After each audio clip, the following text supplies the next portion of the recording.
Hi, welcome back. My name is Felicia and I'm a knitter living in Washington, D.C. And this is my little corner of the internet where I usually share all of my knitting. But if you're a longtime subscriber, you will know that I have not posted a video in over a year. And so I figured that the easiest way to get back into the swing and the groove of sharing my knitting online would be to jump on the ever popular Everything I Knit in a Year video. So this video is going to be me sharing everything that I knit in 2024. I'm not going to get into the reasons why I was offline in 2024, but it did not stop me from knitting. I still was able to knit a lot, and I'm really proud of everything that I made, and I love everything that I made. So I still want to be able to share that with you all, and I think it will give a little bit of insight into sort of where I was and what was sparking my creativity in 2024.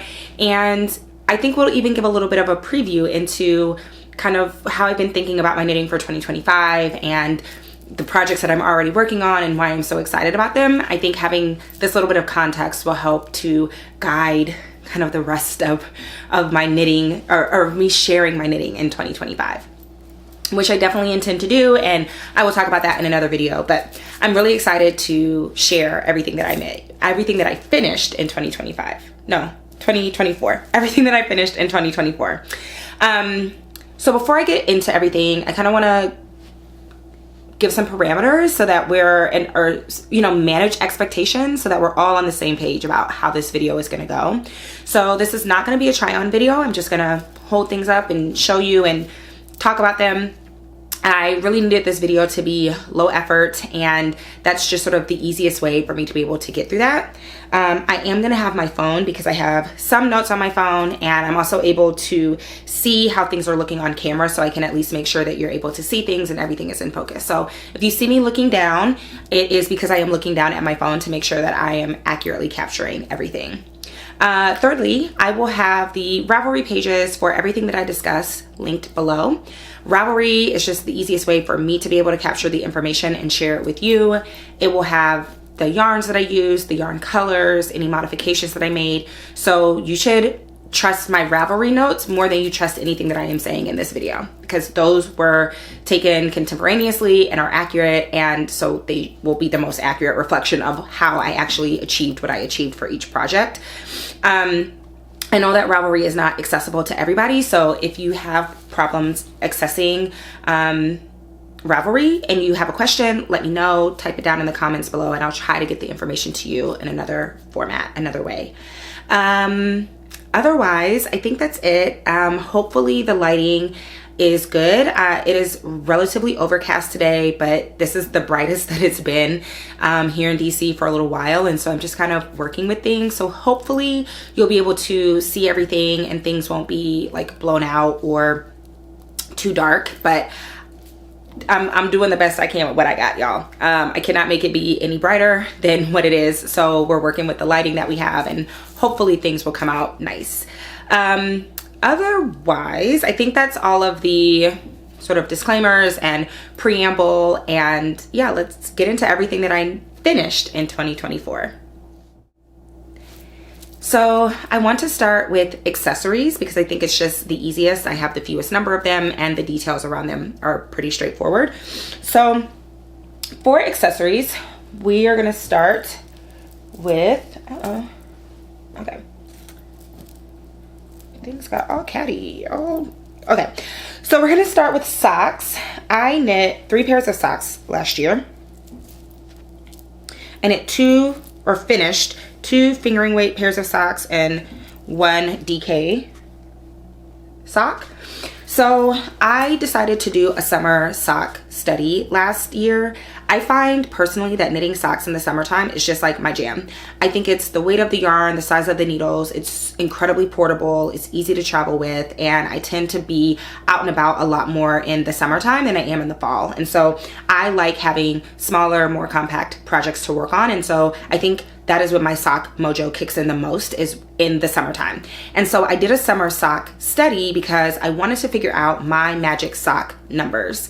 I feel like as a predominantly garment / sweater knitter, I am really good at figuring out sweaters, how to make them fit me, how to get the desired outcome that I want from a particular sweater based on the construction techniques and the size and things like that. I'm not as adept at that with socks. And so I wanted to really take the time to hone in on my sock knitting skills, less the mechanics of knitting a sock and more of the mathematics for me personally knitting a sock. And I figured that that would do one of a couple things. One, it would make sock knitting much more enjoyable because I would be more likely every single time to end up with a pair of socks that are actually the socks that I want to wear. And I thought that it would also make it a lot easier for me to gift knit socks, so that if one of the things that I wanted to do last year that I did not do, but may get to in 2025, is that I wanted to knit more socks as gifts for people so that I could start clearing out some of the sock yarns that I've just been kind of holding on to. And so I figured that if I was able to figure out how I like my socks to fit, it would be much easier to adjust my formulations and calculations for other people's socks. So figuring out like what is my actual sock knitting gauge and what sock needle do I enjoy knitting on, or do I get the best results from. So that was the purpose of the sock study. And so in order to do that, I kept certain things constant in my sock knitting and then made slight tweaks and variable changes in each subsequent pair of socks that I did. So here are the things that I kept constant in every pair of socks. I knit every pair of socks top down with a heel flapping gusset construction, because I knew that that was a sock construction that I was familiar with and that I could be really consistent with in terms of making it fit the same way each time. The other thing that I did for every pair of socks is I decreased out more stitches along the gusset than I did in the top of the sock.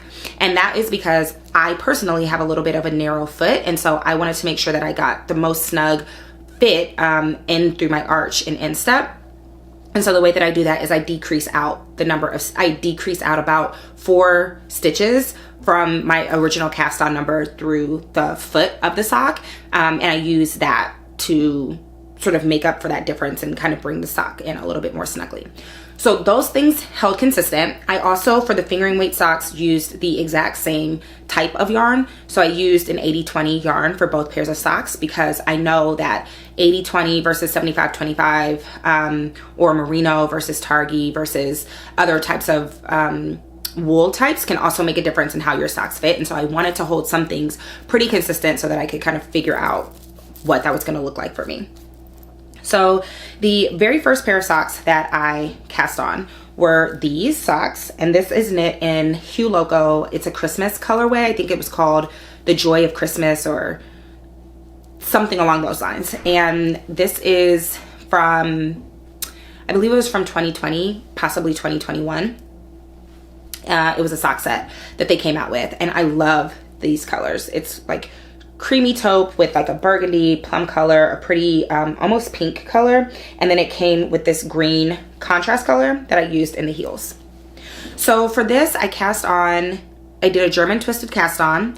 I cast on 64 stitches, and I used a 3.25, I believe, millimeter needle just for the German twisted cast on.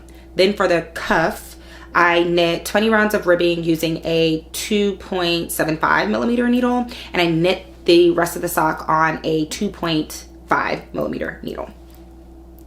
And the reason that I did that with the bigger cast on, the bigger needle for the cast on and for the ribbing, is because what I have found in general for me is that I sometimes have difficulty getting the cuff of the sock over my heel. And so that was my way to give it just a little bit more stretch and give myself a little bit more give in terms of getting the socks actually onto my foot. And I found that to be really effective, so I carried that throughout the remaining pairs of socks that I knit. So for these socks, I really enjoy the way that they fit. I tend to wear my socks just around the house as sort of as like in my slippers, just house socks. So I don't need them to be super snug, but I need them to not fall off of my foot. And I found that these did that, and I liked the way that they fit generally, but I still found them to be just a little bit looser than what I would prefer for a sock to be. So for my second pair of socks, which is also knit in Hue Loco Merino sock, which again is an 80-20, this is the colorway, I believe it's called Yummy. It was a summer limited edition colorway that came with this bright orange mini skein. And for these, I did the same sort of decrease or stepped tiered whatever, for the cast on and the cuff. So I cast on with I believe with a 2.75. I knit the ribbing with a 2.5, and I knit the sock with a 2mm needle. These socks, I love the fabric of. I love the density of it. It's the perfect amount of negative ease. However, I did not enjoy the process of actually knitting on a 2mm needle. I think that's in large part because I personally prefer to knit with 9-inch circular needles. I don't enjoy magic loop, and I think for a 2mm needle, it's just ever so slightly small enough that on a 9-inch circular, it just does not agree with my hand. These took me an incredibly long, it felt like they took me a long time. I don't know how long it actually took me, but it felt like it took a really, really long time to get these off the needles. So much so that I think I ended up with socks that are 2 different sizes. So width-wise, they're fine, but this one is a little shorter, and I think I may have rushed through the foot of one of them. I can't really tell when I have it on, but one of them is a little smaller than the other one. I just did not enjoy the way that it felt in my hand, but I love this fabric. So I started another pair of fingering weight socks. I did not get through them, but what I am testing out is knitting fewer stitches on the 2.5mm needle to see how I feel about that. I may also try like a 2.25mm needle to see if that is sort of the perfect in between, because I really prefer this gauge, but if I always have to knit on a 2mm needle, I'm like never gonna knit socks again. And I want to knit socks again. So we got to figure that out. So after knitting those, I was kind of off knitting fingering weight socks, and I decided that I would try a DK weight pair of socks. I wanted something really quick, really easy, and really squishy. So I went for Magpie Fiber Swanky DK. This is from a Fiber Society box. I don't remember which one, but it was probably from 2022. And so I decided to use, I believe it's the Crazy Sock Lady has like a free DK weight sock pattern, and I used her stitch count. So I did these on a 3.25mm needle. I did the whole thing on the same size, and I did 54 stitches. And I did the same thing where I decreased out some extra stitches along the gusset. This sock is also smaller, 2 different sizes. I don't know why. It just is. And it is something that I deal with a lot in my socks, where one sock will be significantly smaller than the other sock. I don't know the solution for that. I do knit my socks in tandem. So I'll cast on and do the ribbing for one sock, then I'll cast on and do the ribbing for the other, and then I'll knit the leg, like that whole thing. And I still always end up with socks that are 2 different sizes. It just, I don't know, maybe it's that's my signature with my socks, is that they will just not be the same size, or rarely will be the same size. So what I figured out with the DK weight socks is I really enjoy the process of knitting them, but they're just not my favorite to wear. I think I prefer wearing a fingering weight sock, but I prefer the process of knitting with a DK weight to get to a sock. So I think what I will do in the future is if I make DK weight socks, they will be for other people. I think it's the easiest way to knit somebody something really nice, really squishy, and something that they'll love, but doesn't take up the same amount of time or energy as a fingering weight sock. And it's really, until you start to like knit fingering weight versus DK weight, you don't realize just how much of a difference it is between knitting a fingering weight sock and a DK weight sock. To me, it is a huge difference.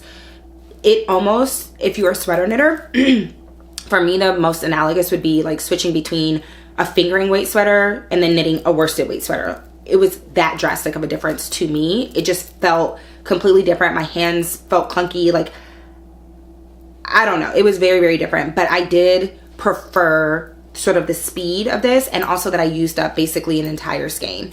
Because with fingering weight socks, I always have yarn left over, even if I do a single color sock, I always have yarn left over. And so with a DK weight sock, it was really nice to basically use up an entire skein of DK weight yarn in order to make the sock. So I did enjoy that, like not having scraps that I have to figure out what I'm going to do with them. So these are my 3 socks. for the summer, for my summer sock study. Like I said, I cast on another pair of fingering weight socks, but I lost motivation as the weather started turning, and I was getting much more into sweater knitting and much more inspired by garments again. And so I will probably pick those socks up again in maybe the late spring, and I will finish those, and I will probably cast on maybe 1 or 2 more pairs of socks this year. I'm just realizing that I'm not a sock knitter. I will knit socks, and I do enjoy knitting socks from time to time, but I don't always have to have a pair of socks on my needles. And in fact, I think there's a very limited window of time in which I actually enjoy knitting socks. And once that window is fleeting, I just kind of let it go. And when I feel the urge again, I will cast on a pair of socks and have them. But it is not something that I need to constantly be working on. And it is not the vanilla project that I like to keep kind of going. For me, I think I prefer to have a sweater on my needles more than anything else. So those are the socks that I knit as part of my summer sock study. And my other 2 accessories are headgear. So the first one is this balaclava. The pattern name is Ali. Put my hands like this so you can kind of see. So this is a stockinette balaclava, and I picked this one because the pattern, the actual look of it was very simple and in a very classic sort of way. In the pattern, it definitely, the sample photos, it definitely looked like something that was purchased in a retail store, and I prefer that look for my knits. Even if they're hand knit, I still want them to look like something that I could have picked up in, you know, any retail establishment. Not any retail establishment, but like a nice one. And so I liked that about it. It was very simple, very clean, and so I went with this one over some of the other ones that I saw, and I enjoyed the pattern. I think I will knit it again. I knit this up in a Juneteenth yarn from Neighborhood Fiber Company. I don't think it was superwash. I think it was like 100% merino or something like that. And I paired it with just like a white mohair from Lobby NMA. I wanted to kind of tone down the speckled effect of the yarn, but I didn't want to muddle it or hide it. So the white mohair was really, I think, crucial in getting the fluffy nature that I wanted and kind of toning down the color without completely causing it to fade away or disappear.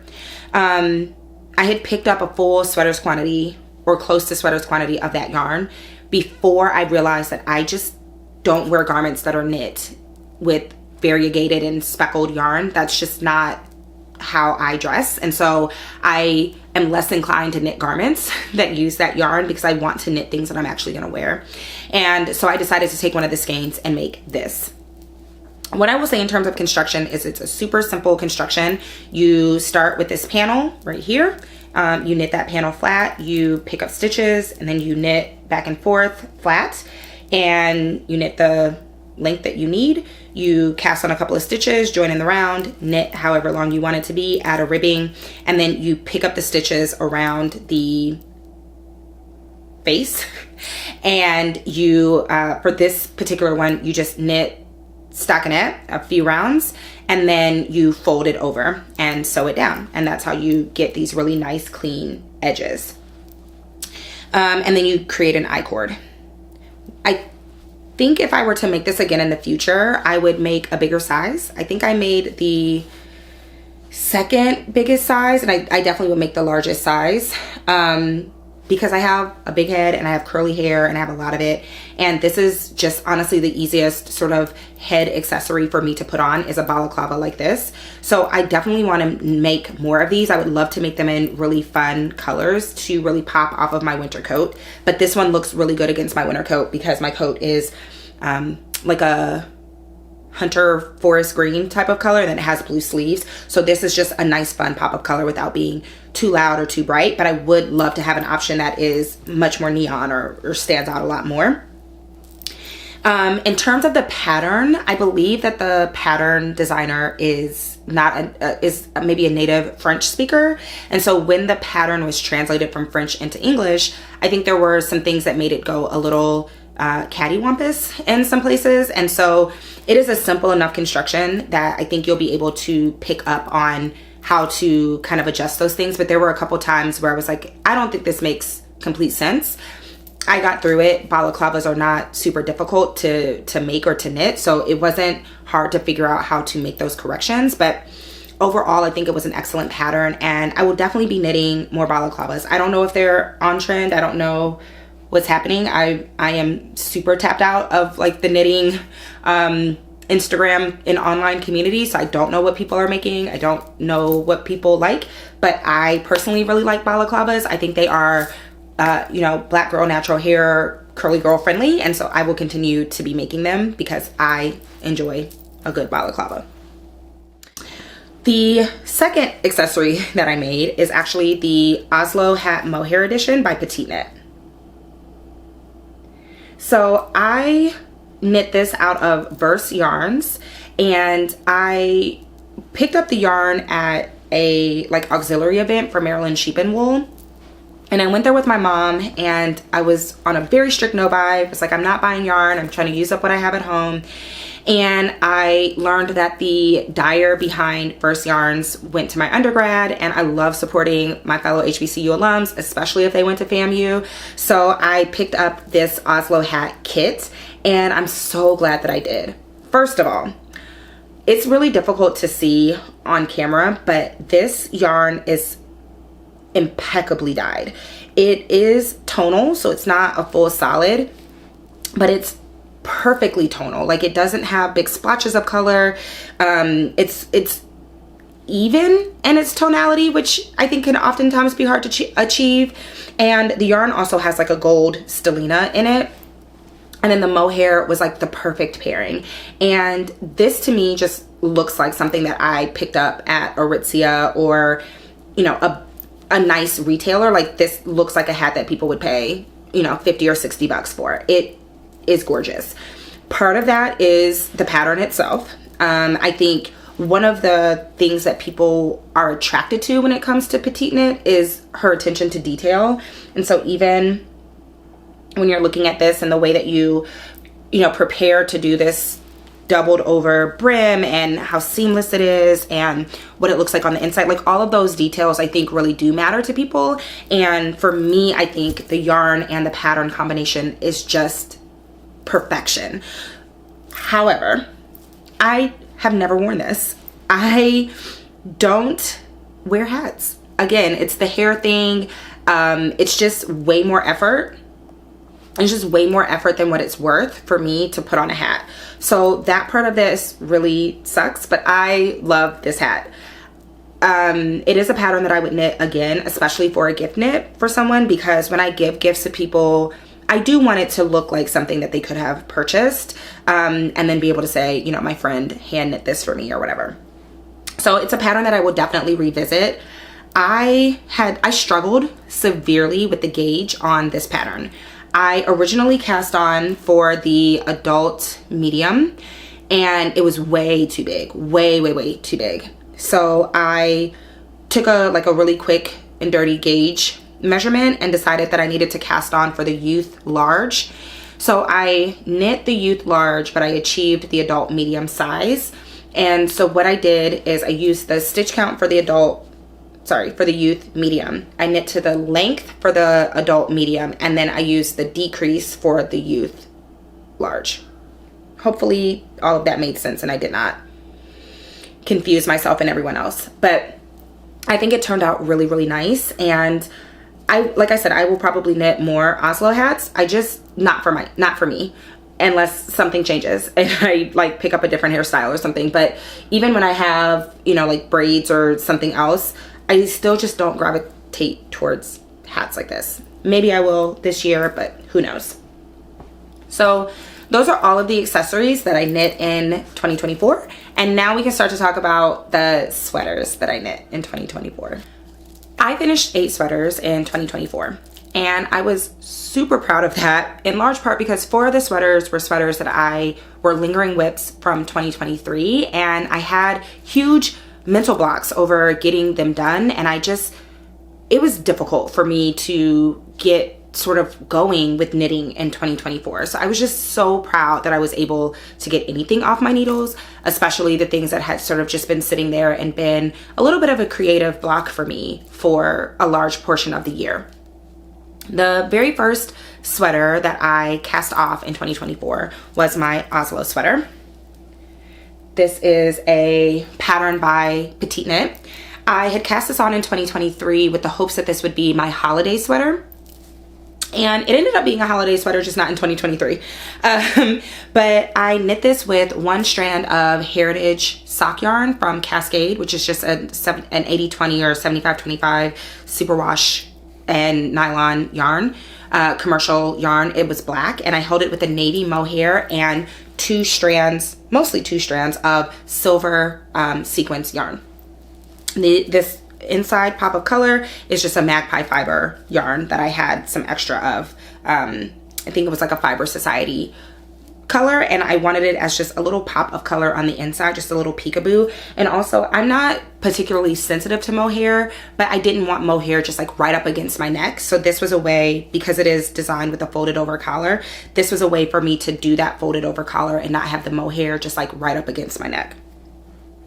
I knit I believe the 3XL size. I don't know why I picked that size, but I did. I think the pattern would have had me knit an extra large, but I had the yarn for it, so I went with it. And all of these were yarns that I just had in stash laying around the house. So I wanted something that was festive, but that was not super Christmas leaning or super holiday specific, but I wanted it to be a sweater that I would pull out during the holidays for, work parties and things like that. And I think I achieved that. So to achieve this look, the pattern calls for you to hold one strand of fingering and one strand of mohair. So I did that. And then at the top part of the sweater, I held two strands of the sequins yarn. And then as it went down, I used a technique very similar to fading, where I would just like do a round with one strand of sequins and then a couple rounds with two, and kind of did that until I faded it out to just one strand of sequins. And then I followed that same sort of patterning to fade it all the way down to one strand of sequins. And then to the end, probably the last, 6 inches or so is just plain with the single strand of fingering and the single strand of mohair. I really love the way that this turned out, and I think the effect is really stunning, and it's something that a technique that I think I will try again in other types of sweaters or in other use cases, but I really do enjoy the way that this sweater looks. I will say, knitting with sequins yarn is interesting. It's not difficult. You don't really feel it on your hands, and this is perhaps because I was using the mohair and the fingering weight yarn, so it just kind of all blends together. And even on the fabric, you can't really feel it as an individual texture, if that makes sense. But the particular sequins that I used, it would sort of get snagged on itself as it was coming out of the skein or out of the ball. And so what I ended up having to do was sort of put one ball of sequins in a little zip top bag and the other one in another zip top bag, and kind of keep them separate and let them only really come together once they were being knit. Because if not, I would sort of pull the yarn and it would get tangled, and I was like constantly having to detangle sequins and cut sequins, and that is a much harder process to do than doing that with like yarn or with regular wool yarn or mohair. I just did not enjoy that. It did slow down the process significantly trying to keep the sequins from being tangled. But I think overall it was worth the hassle. It was worth the headache in order to achieve the overall outcome of the sweater. So for context, I did not finish this sweater until the end of May 2024. And this was the very first thing that I finished all year. So from January until May, I finished nothing. I was knitting very sporadically. I wouldn't say that I lost my mojo. Like, I wanted to be able to knit, but I just couldn't. I just did not have the energy. I just could not. It was too much for my mind in some ways. And that was the first time that I had really ever experienced the loss of ability to knit. But once I just kind of kept pushing through it and I finished this sweater, it was full force ahead in terms of finishing sweaters and being able to really think about projects over again in a way that actually motivated me to want to knit them. So the next sweater that I finished is actually my favorite sweater. And this is the Sorel sweater. This is knit using Passion Knits yarn. I did this as part of a knit along with me and my friend Darcy of Darcy Does It and Ein of Passion Knits Yarn. We decided last year that we wanted to do a knit along, and I don't know how we landed on the sorrel. It was probably a little bit of nudging, wink wink from Darcy, because she's knit, I don't know, like 5 or 6 sorrels at this point, and every single one is stunning in its own way. And I knew that I wanted to knit a garment and we wanted it to be fun, and so we all decided that we would knit the sorrel sweater, which was a great sweater because it has a ton of different options and variations in terms of wanting to knit it with a mohair or without, and different, like it's a great pattern for a knit along. So we decided to do a knit along, and from the beginning I knew that I wanted Ein to dye me a really striking blue violet, like a blue toned purple, really vibrant violet purple mohair. And so she did that. And my original plan was to knit from stash. I wanted to knit a fade, and I kept trying to make the yarns that I had in my stash work, and I just could not do it. There were FaceTime calls, there were videos, there were photos, there was lots of consultation, especially with Darcy, because she has such a good eye for fading, and she's done, I think most of her sorrels have been faded ones. Darcy, please correct me if I'm wrong, but I think most of them have been faded, and they're all stunning. And I just like could not get my fade together. And poor Darcy, she's like trying to help me figure it out, and I'm like FaceTiming her and showing her different yarns in my, in my stash, and I just could not get there, could not get to a fade. So Ein was so sweet to send me some of her yarn, and it's in this really pretty, vibrant bubblegum pink with speckles and super vibrant. It is not a yarn that I would ever have picked up. I would not have given it a second glance if I was out yarn shopping, because it is the complete antithesis of me as a yarn. And when I paired it with that purple mohair, it is gorgeous. Like, it's stunning. And it's hands down my favorite, because I got to collaborate with 2 of my favorite people in fiber to create this beautiful pattern, or to create this beautiful garment. It's a pattern that I know Darcy loves. It's Ein's amazing yarn, including this beautiful purple custom dyed mohair that she made just for me and Darcy. And so we all ended up with purple sorrels. Each one is a little different in its own way. Ein did not use mohair because she is sensitive to mohair and doesn't use mohair, and Darcy did a fade with the purple mohair. And so we all ended up with our own variations of, versions of this sorrel that it's purple, but each one of them is very uniquely us. In terms of the pattern, it is a popular pattern for a reason. It's super well written. It's easy to follow.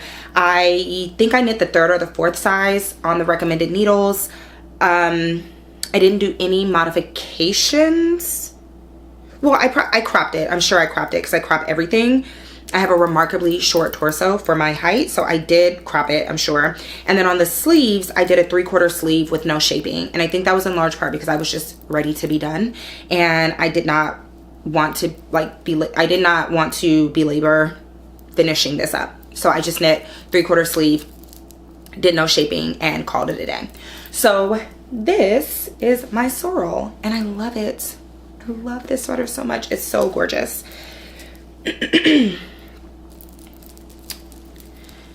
This was also, I don't know if I said this was a 2023 cast on that carried on into 2024. This was probably on my needles for like a solid, probably 6 months or so. It does not take that long to knit this sweater, but it did take me that long. But this was on my needles for a very, very long time. After finishing that, I finished another lingering whip from 2023. And this is the Brioche, no, the Bubble Brioche cardigan. No, it's not a cardigan. Bubble Brioche pullover, Brioche Bubble pullover, something like that. Everything will be linked below. And I knit this with a single strand of fingering weight held with a single strand of Sorel alpaca. So the fingering weight is from the Kinetic Knitter. She, Cara, so graciously gifted me a sweater's quantity of her yarn. So I used a strand of that, and it's in the colorway Storm, which is probably my favorite version of purple. It's a cool toned purple that reads slightly taupe, and I love it. And I held it with a strand of the Farmer's Daughter fiber, what is theirs called? Like Oh Dang Surrey, in the colorway Rough Customer. And I had picked that up from my local yarn store at Looped Fiberworks here in DC.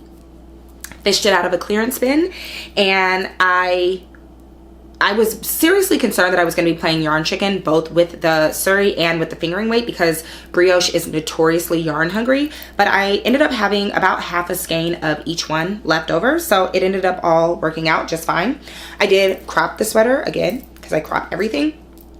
Otherwise, I knit it on the recommended needle size. I followed the pattern pretty much to a T. I didn't do any other modifications, mainly because I'm not extremely comfortable with brioche. So I think if I wanted to do some of the changes that I normally would do with a sweater or with like a sweater construction, I don't know that I would have had the confidence to be able to do that. The other thing is that this pattern is not incredibly well written. It is, if you have knit brioche before, and if you have knit a drop shoulder construction sweater before, I think that you could knit this sweater. If you have never knit brioche before, I would not recommend this to be the first brioche pullover that you knit. There are just portions of the pattern that were difficult to understand, for me at least, and led to some confusion, especially with like stitch counts and making sure that you had the right, that you were starting and ending sort of in the right position for where you should be according to the pattern. I figured it out. I made it work. But like I said, it was not intuitive, and I had to really concentrate. And so if you're not familiar with how brioche is structured, I think that it could be potentially very confusing. But otherwise, I think I said this, but I knit this on the recommended needles. I knit the largest size. It is not a size inclusive pattern. Like I said, I knit the largest size. I think there were only 3 sizes. So you can definitely look at the pattern and see if you could make it work for you. But if not, I think a brioche pullover like this is fairly simple to find on Ravelry or find a pattern for. There's nothing about it that is so unique that I think that it's worth it not being size inclusive. I don't know a ton about this designer. I don't know how popular they are or anything like that. So I don't know what the reasons are, but it is not a size inclusive pattern. But I will say, I think the reason that this took me so long is that I do not enjoy knitting brioche in the round. I don't.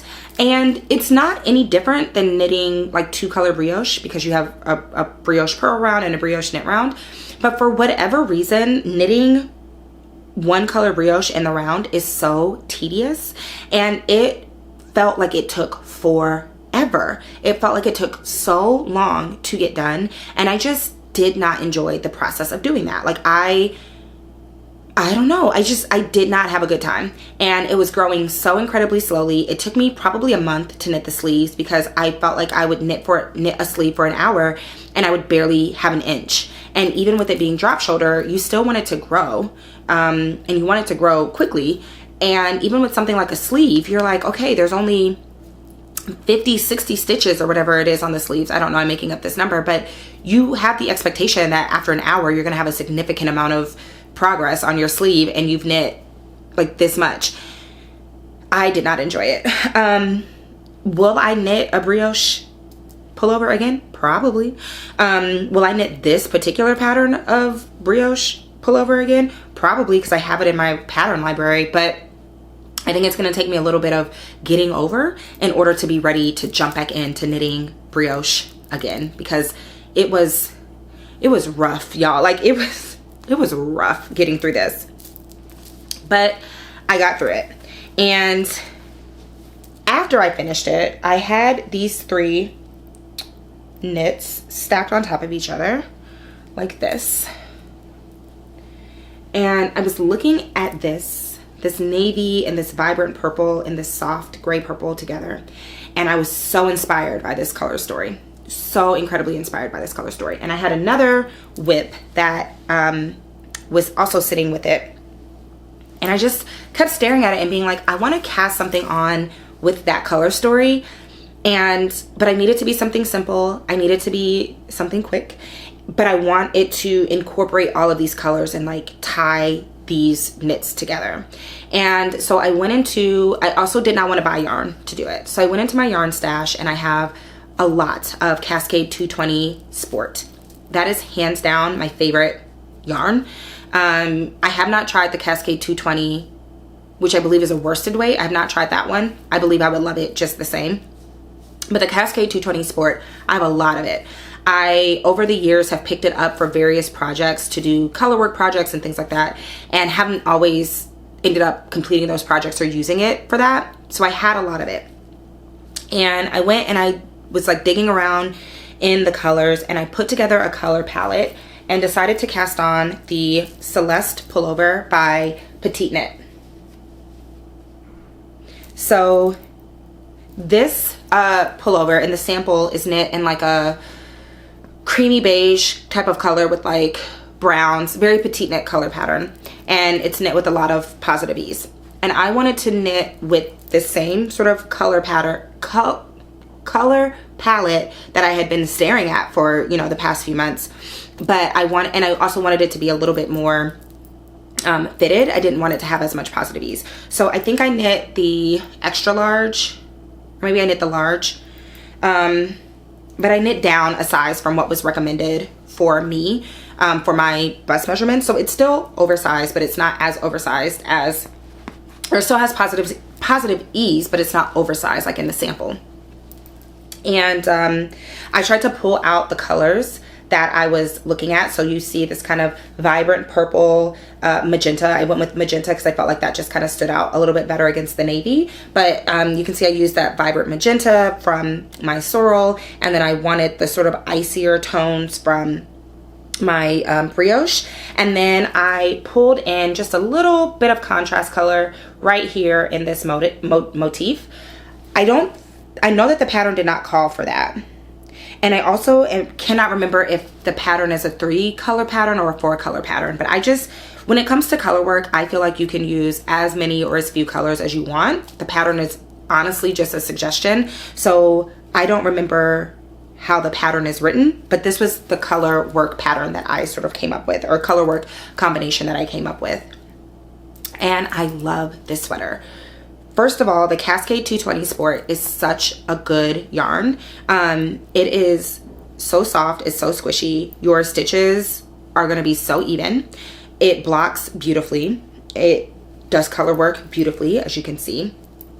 And because it's a sport weight, which I feel like a lot of people don't knit with sport weight yarn, or they do knit with sport weight yarn, they just don't know it because they like to do fingering and mohair, which to me is sport weight. It's not DK, it's sport weight. So if you want to knit like those fingering mohair combos, but you don't want to buy fingering, you don't want to have to buy 2 sweaters quantities of yarn, try the Cascade 220 Sport. It has a lot of colors. They're solids, so I really enjoy that because of the fact that they're solids. I think they also might have some heathers, but I mostly buy the solids. And you can use you can knit it at a fingering weight gauge. Like I swatched for a project at a fingering weight gauge, I swatched for a project at a sport, and I swatched for a project at a DK weight gauge, and I hit gauge on all of them. So it's such an incredibly versatile yarn, and it's inexpensive. I buy mine on Webs, and they're often running like specials and deals, and they have their whole discount system, but I love this yarn. So this was knit completely from yarn with stash, but as you can see, it just does such a really nice job of pulling in everything that was in this sort of color story. In terms of the pattern, it is a Petite Knit pattern, so it is, you know, well written, easy to understand, easy to follow. I personally find Petite Knit patterns to be a little wordy. That's just me. I don't always like or need the like paragraph style of pattern writing. That's just how she writes her patterns. I think I prefer like a row 1, row 2, repeat row 1 and row 2 kind of thing. And her patterns are just not written like that. So, but the pattern is fine. I believe this pattern is much more size inclusive than some of her older patterns. And I'm trying to think if I did any modifications. I think I did the modification that I do with almost any pattern that is round yoke, in that I put more stitches on the front of the bust than I did in the back.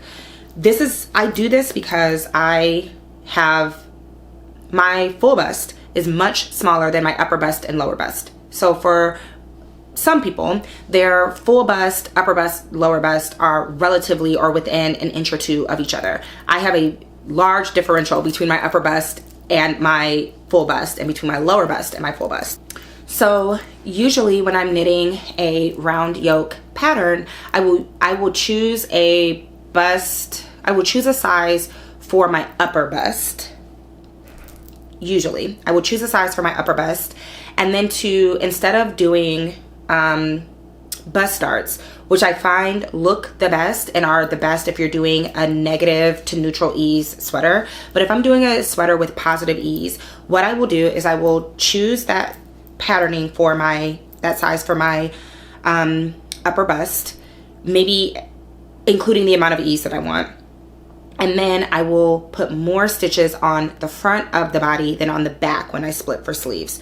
So for example, let's say that a pattern has 400 stitches before you split for the sleeves. And it says to put 50 stitches on hold for each sleeve. And then it says, you know, with the remaining 300 stitches, you put 150 on the front, 150 on the back. That's typically how patterns are written. So you will put an even number on an even amount on the sleeves and an even amount on the front and the back.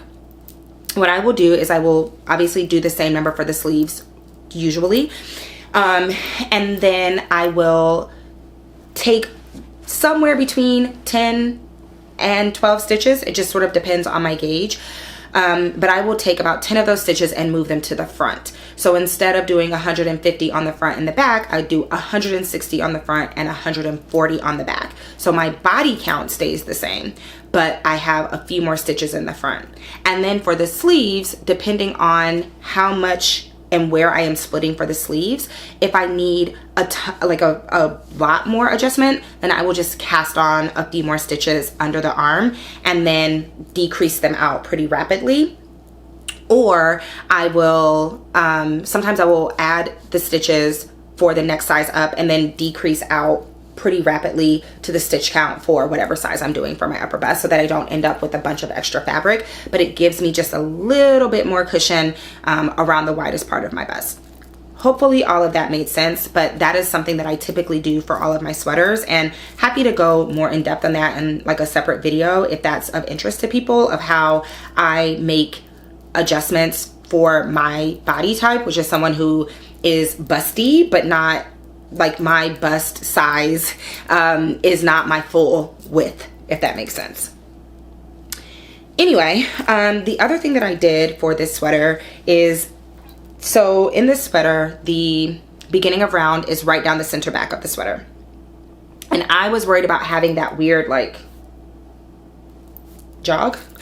So I followed a tutorial from Patty Lyons called the jogless color work, something like that. I will link to it below, but I also have it linked in my Ravelry pattern page for this pattern. And that helped to eliminate that jog pretty completely. I didn't have to do anything weird with like sewing in the ends or doing anything like that. It's literally just the way that you pick up the bar, the way that you stitch the bar for the color when you join the next color in the color work pattern. I'm not doing a good job of describing it, but the video does a great job of describing it, and I used it for this particular pattern because I knew that the jog would be right down the middle of the back and it would be so much more obvious. But it's something that you can use for any pattern if you want. And then I will show you the inside because I personally like seeing people's floats. So here are my floats. I think they look really nice. I did not catch floats, and then you can see back here where I did some weaving in of ends and it's not as pretty, but I personally don't catch floats. I think that it can pucker a lot more, and on lighter colored projects you can see when you catch the floats, and I just don't like that. So I personally just very rarely, if ever, catch floats. That's my preference. And yeah, I think if I were gifting this sweater to somebody, I would be more diligent about it. But for me, I know not to wear jewelry while I'm putting it on, and I typically don't have an issue with catching my fingers in my floats. Okay, so from there, I was really inspired by that little pop of goldenrod that was appearing in this sweater that I feel like just does something on this sweater. And so I decided that I wanted to play with that color a little bit more. I wasn't done. I hadn't fully expressed my love to that color. So I knit the daily pullover. I think this color is Golden Apple in Linen Quill by Pearl Soho. It is no secret that I am a huge fangirl of Linen Quill. I love that yarn, and so I have multiple sweaters quantities of different colors just sitting around waiting to be utilized for something. And one of them was this color, and it just was such a nice addition to this color story that I had been spending time with and exploring. And instead of pulling out more purple or more blue, I felt like the color that I needed to explore a little bit more was this golden color. And I think this color looks really pretty on me, and I love this particular pattern. I think this is my third daily pullover, maybe third or fourth, and it's a pattern that I will continue to revisit. I'll probably knit another one this year. It's such a simple pattern. It's so well written. I bought mine from the Pearl Soho website, but I think you can also purchase it on Ravelry if you want it to be in your library. I love this pattern. I haven't tried it with other yarns, so every one that I have is knit in the Linen Quill, and I really just enjoyed that pattern and that yarn together. I think they were made for it. Obviously, they were made for each other because the pattern was written with Linen Quill. But they just work so well together, and it has so much drape. To me, this is very transitional, so I love this for spring. I love this for going into the fall when you want a little bit more warmth, but you don't want an entirely full wool sweater, and you're also, I don't know, it's so good. So for this pattern, you start knitting flat in the back, and then you are working the shaping. So you're knitting all that part flat, you're doing the raglan and working the shaping, knitting back and forth, and then you join in the round at some point, and yeah, you join in the round, and then you're working sort of in the round, and then you split for the sleeves and work it sort of in the traditional way. I think I actually might have added length to this sweater because I think it's pretty cropped. So I think I added a little bit of length, and I think that's the only modification. Oh, it does have you do short rows, and I think for this one, I might have done the short rows in the bottom. I don't think it makes a difference. I can't tell a difference between this one and my other ones, so I don't know that I would knit the short rows again. I don't think it's necessary. That's just my opinion.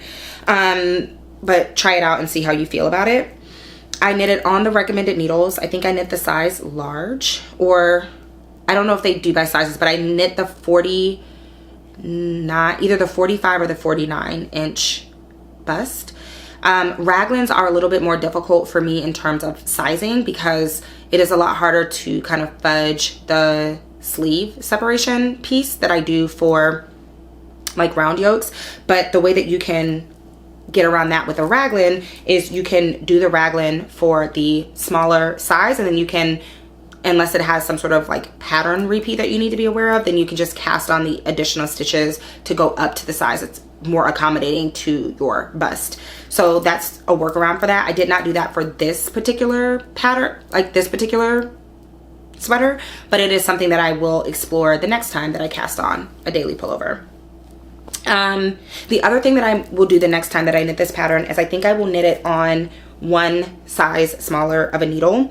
The Linen Quill yarn has a little bit of a thick and thin quality to it, and so it can lead to like some uneven stitches, and I like my stitches to be even, or as even as possible, and so I don't always love the way that that looks, and so I think next time I'm gonna go down a needle size so that I can get a little bit of a tighter fabric and hopefully get more even stitches than what I typically get when I knit this pattern. So Now that I've knit it a few times, I feel a lot more comfortable making those modifications, but that is my daily pullover by Paula Pereira. After finishing those, 5 sweaters, I was ready to get back to the sweater that was just sitting there tormenting me and stressing me out for whatever reason, and that is my Astad sweater by Junko Okamoto. This sweater, to me, is a masterpiece. It is knit in Biche Bouche Petite Lamb's wool, or Les Petite Lamb's wool. I love that wool. It is no secret that I love a woolly wool, especially in a fingering weight, that is, to me, really versatile because you can knit color work with it. You can knit these sort of plain stockinette sweaters. I like the feeling of knitting with these more tactile, grippy, sticky, woolly wools. I enjoy that feeling. So I knit this in the colors that are called for in the pattern. I think I ordered the yarns directly from Biche Bouche. I couldn't find them anywhere else, and I really don't like placing like multiple small orders for things. I like to just be able to place one large order and get everything. So I ordered these directly from Biche Bouche. I made lots of modifications to this pattern. So the first thing that I did is I added short rows at the top. The pattern does not come with short rows, and so it kind of has this conical shape to it, and it just kind of sits. And I didn't like the way that that looked, and I think on somebody with smaller shoulders it would be fine, but I have I don't have broad shoulders, but I have broader shoulders than I think the designer has. So I added some short rows, and what that ended up, the effect of that was that it ended up sort of warping the rolled over collar. So in the original pattern, it's kind of like a raw edge collar. You just start knitting and you knit, and then you purl to kind of stop the curling, and then you continue to knit the rest of the pattern. So once I added the short rows, I think it sort of threw that off, and I think it was where I added them. So what I should have done was knit the rolled collar and knit the purl and then added the short rows, and I didn't do it that way. I don't remember what I did, but I know I didn't do it like that. And so the rolled over collar just was not sitting well, and it was sort of exposing all of the infrastructure of the sweater at the top. And so I ended up seaming it down so that it still looks rolled, but it's not relying on itself to actually be rolled. This is another pattern that had a lot of words that I don't know that I was fully understanding or following, and I got there, but I don't think I followed the pattern precisely for the color work chart. You all won't be able to tell unless you are knitting this pattern, but I did not do the right repeats in the right spots. Doesn't matter, we got there in the end. So I cast this sweater on, one more modification on the body. The body also called for a rolled hem, and I did not like the way that that looked. So instead, I just knit a bunch of stockinette and rolled it over and then tacked it down. And I think it still gives the sort of raw edge effect that the rolled hem has, but I think it just looks a little bit neater, and I prefer the way that this looks instead. If I had it to do all over again, I think I would have done the same thing for the collar. So I think I would have just knit a bunch of stockinette and folded the collar over at the top and had that same sort of effect, but you can't really tell, so I'm not stressed out about it.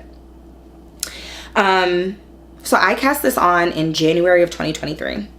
I finished the body in I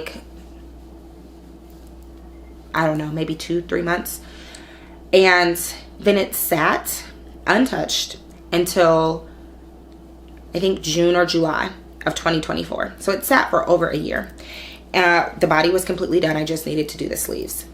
The sleeves are completely cabled, and they're not really long because the pattern calls for the sleeves to be a little less than 3/4.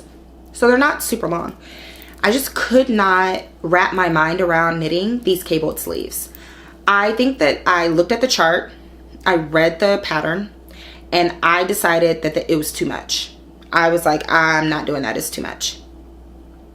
And so then it just sat and sat and sat. And finally, after I had conquered sort of all of these things, I wanted to get this sweater off of my needles. I wanted to have everything from 2023 off of my needles and not bring any of that into 2025. And that's what it was starting to look like. I sat down, I knit these sleeves in a week. I don't know why in my mind this was going to be so much more difficult than what it was. It is some cables, it is some twisted stitches, and that's it. Like, it's not hard. And I don't know why I made it be so hard in my mind. I think because I had been stalled on the sleeves for all of my sweaters coming into 2024, I just thought that this was going to be something way more complicated than what it was. It was not complicated at all. It was not difficult at all. And it was a prime example of how you can get in your own head so badly about something that it prevents you from just being able to tackle it. I have knit cables before. I'm not unfamiliar with it. The pattern could be a little bit clearer, but it wasn't anything too crazy. Once I really sat down and concentrated and read it, it took me no time at all to finish these sleeves. But I let this get the better of me for over a year because I just was like, I can't do these sleeves. And then I did them. So I finished this sweater. I love this sweater. It's so good. I will show you again the floats because seeing people's floats is something that I enjoy. Floats are my favorite part of color work. So here they are. Again, I did not catch floats on this pattern because I don't catch floats. And then on the back side, what I did throughout this sweater, and I did it throughout the Celeste sweater as well, is I spit spliced yarn in between. So where you switch the yarn at the beginning of the round, I did a spit splice so that I didn't have a ton of ends to weave in. And then I did weave in the end sort of at the beginning and the end of each repeat. And then I don't cut the yarn super close when I am done. I just kind of let it felt to the fabric. I think that makes it just that much more secure. So again, these are my floats for those that are into floats. And you can see where I got the, or I will show you hopefully, where I got the motivation for adding, okay, where I got the motivation for adding that little pop of goldenrod. So you can see it sort of in these teal motifs.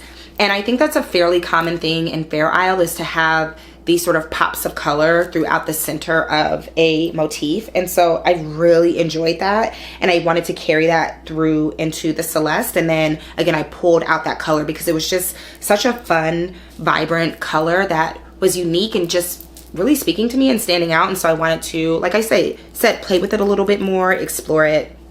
And I got my fix of that little goldenrod color. So after that, I cast on, I'm gonna do this in order of when I finished it, not when I started it. So the next sweater that I finished was actually my Christmas sweater. It's not the next sweater that I cast on, but it is the next one that I finished. So we're gonna go in order of finished, not cast on. And I had an ugly Christmas sweater party to go to, but I decided that I would make my own Christmas sweater, but it was not gonna be ugly. We were not gonna do that. And so I dug around in my stash again. I went to my Cascade 220 stash because I knew that I had the right types of colors that I wanted. I wanted a cream sweater with red and green, and I knew that I would be able to piece that together with the Cascade 220. And so I knit the Festive Yoke pullover by Skein Knits. This is not super heavily modified, but it is not the same as the pattern. So the pattern calls for a little bit lighter than a sport weight, like a heavy fingering weight yarn, but it is so highly adjustable in terms of gauge and yarn choice that I went with the Cascade 220 Sport because that's what I had.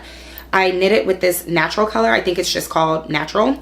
And this taupey brown color. And then all the greens are also Cascade 220. And then the red color is from Rosa Pomar. It's slightly thicker than the Cascade 220. It's not quite a DK, but it's also a little thicker than a Sport.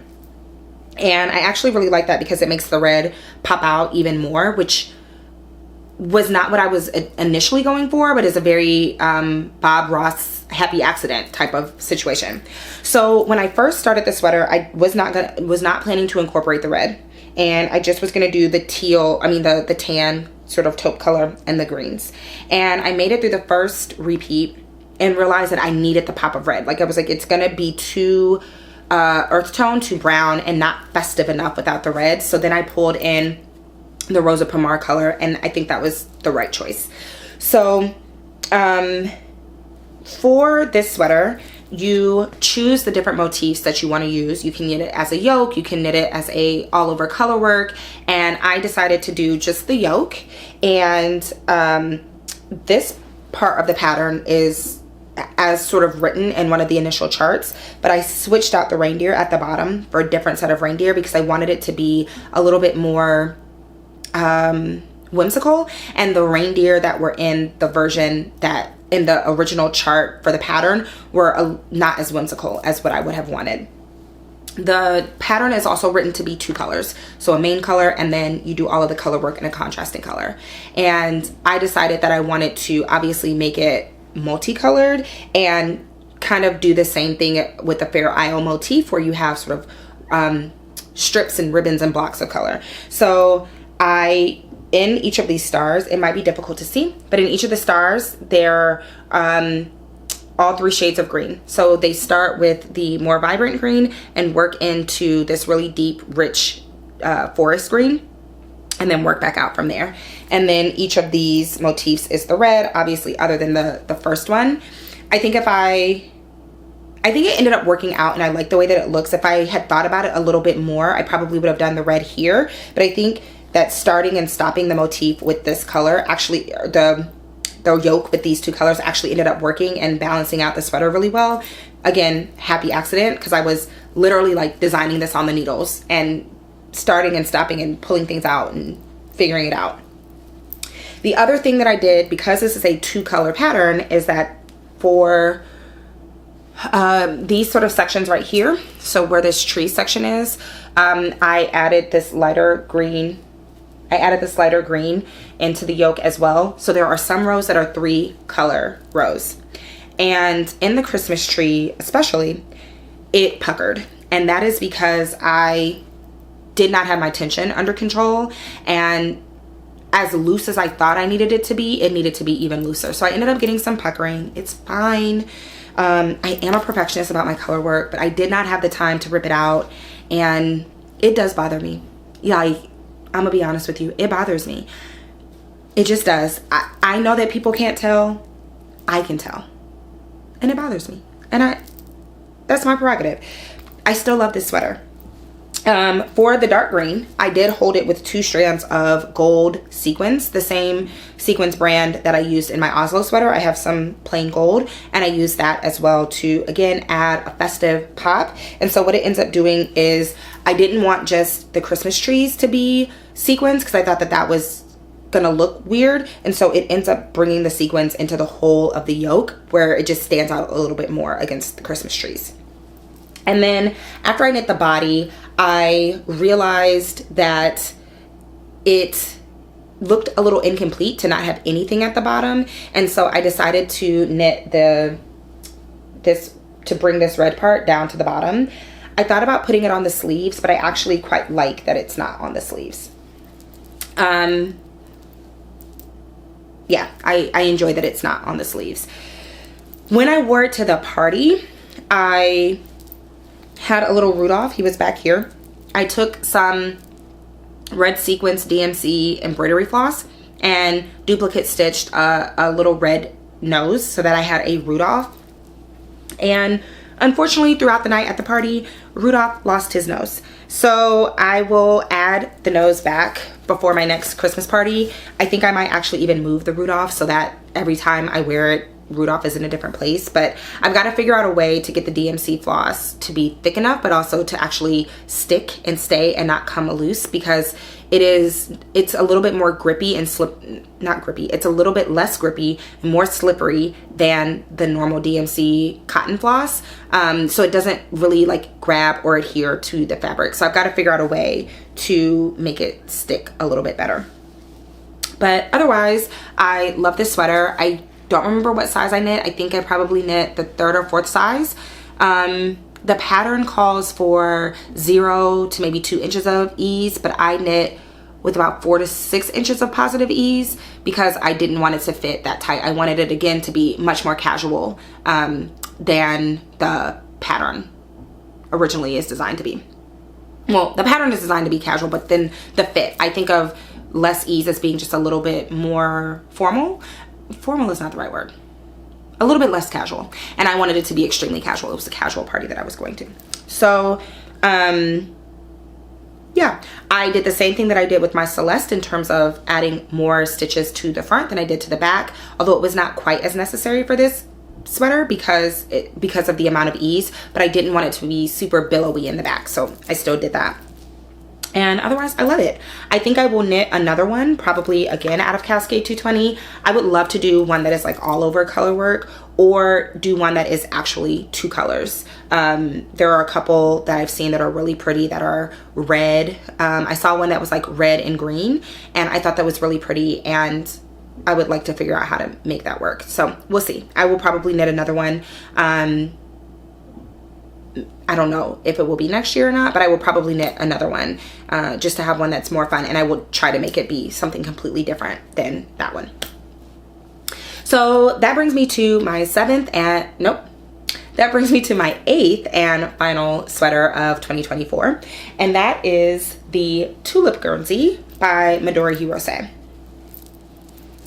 So I love this sweater. As a caveat, full disclosure, I technically finished this sweater in 2025. I am still saying that this is a 2024 sweater because I finished knitting this sweater in 2024. And all I had left to do was the bind off. And I did a sewn bind off because that is my preferred bind off when I'm binding off 1 by 1 ribbing. And because I was traveling over the holiday, I did not want to bring this sweater, just like travel with this sweater and the yarn and all the things just to be able to bind it off. So I completed all of the knitting, and all I had to do was finish my sewn bind offs. And so I did that on like the 2nd or 3rd of January. But I am counting this as a 2024 finished object because this is my channel and this is my list of 2024 knits. And so I say that it's 2024 because it's 2024. Okay? Okay. So this is the Tulip Guernsey. I have had this on my knit list for years, and I wanted this exact version, and I'm so glad that I have it now. So on the pattern page, there is a version just like this. It is made with linen quill held double in the color poppy red or red poppy. So gorgeous. It's like perfectly oversized, cozy, comfy sweater, and I wanted that. I wanted that fit, I wanted that look, I wanted that vibe. And I just kept putting it off because I didn't want to buy the yarn, and I don't know. And so Linen Quill had a sale, Pearl Soho had a sale on Linen Quill over the summer. They're always marking it down, and I decided to pick up I think it called for 6 skeins of the Linen Quill in order to make this sweater. And I'm so glad that I did it. Linen Quill held double is giving the Cascade 220 Sport a run for its money. Like, they're probably neck and neck in terms of being my favorite yarn to knit with and to knit garments with.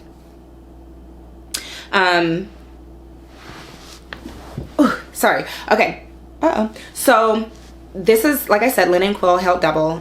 The pattern is one of those ones where it's like you can knit it with a single strand of mohair or worsted weight or what, like you can literally knit it with whatever. You just kind of have to find your gauge and figure out how to make it fit the way that you want to. So I knit this between 4 different sizes. I followed a little bit of the XL, a little bit of the 2XL, a little bit of the 3XL, a little bit of the large. Like I just knit a little bit of everything to get it to be the exact fit that I wanted it to be. Overall, I loved the pattern. One modification that I made is I added a couple of rows of repeats of the cable pattern, because where the cable pattern was going to stop was like right here, or like right below my bust, and I just sort of felt like that was not going to be as flattering.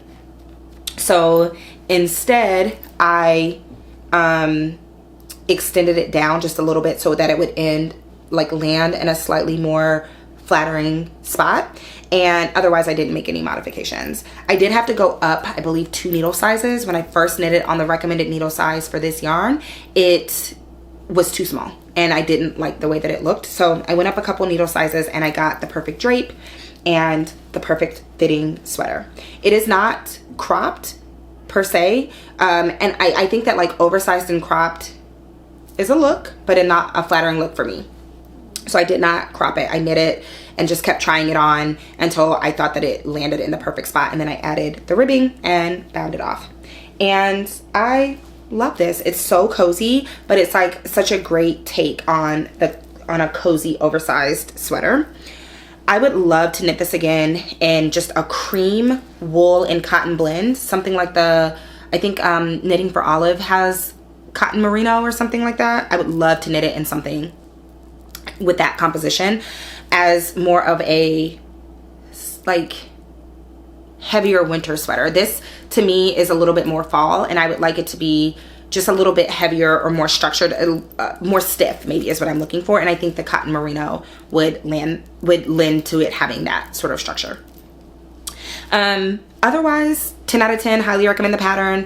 The pattern does have a lot of pages. It has a lot of words. You do have to sit down and really concentrate. For me, the cables were particularly difficult because you have to use the cable needle in order to cable. You cannot cable without a cable needle for this pattern. And I personally do not like cabling with a cable needle. I don't like it. It throws me off.